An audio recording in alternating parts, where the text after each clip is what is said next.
హరే కృష్ణ. మనం ఇప్పుడు తిరువేలుక్కై అనే దివ్యక్షేత్రంలో ఉన్నాం. ఇది కాంచీపురంలో అష్టభుజాకార ఆలయానికి చాలా దగ్గరలో ఉంటుందన్నమాట.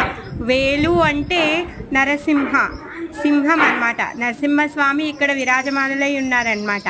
నరసింహస్వామి భక్తుడి కోరిక మీద ఆవిర్భవించారు.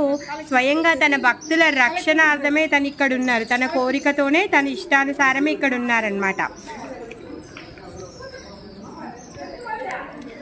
వల్లి అమ్మవారి సమేతంగా ఇక్కడ ఉన్నారనమాట. అందుకే తిరువెల్లుకై అని పేరు వచ్చిందనమాట.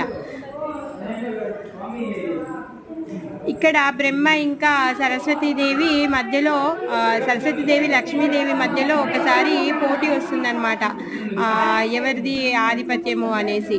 అప్పుడు దేవరాజైన ఇంద్రుడి దగ్గరికి వెళ్తే లక్ష్మియే గొప్పది అనేసి అని చెప్తాడనమాట. కానీ ఆమె సంతృప్తి చెందక బ్రహ్మను అడుగుతుంది. బ్రహ్మ ఏమంటాడంటే లేదు లక్ష్మియే గొప్ప అనేసి అంటాడనమాట.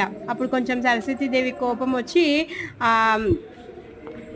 తను అలుగుతుందనమాట. అలా తపస్సు భంగం చేయాలి అనేసి అనుకుంటుంది బ్రహ్మదేవుడిది. సో బ్రహ్మదేవుడి యొక్క తపస్సుని తను కంటిన్యూ చేయించడం కోసం గాను, ఆయనను రక్షించడం కోసం గాను అక్కడ నరసింహస్వామి అవతారం తీసుకొని ఉంటాడనమాట.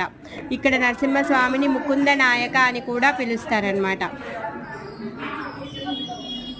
పడమటికి అభిముఖంగా కూర్చొని ఉంటాడు.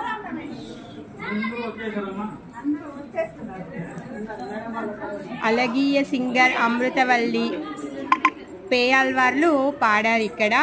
భూదత్ ఆల్వారు, తిరుమంగయ్య ఆల్వారు వీళ్ళందరూ కూడా ఇక్కడ స్వామిని కీర్తించారు.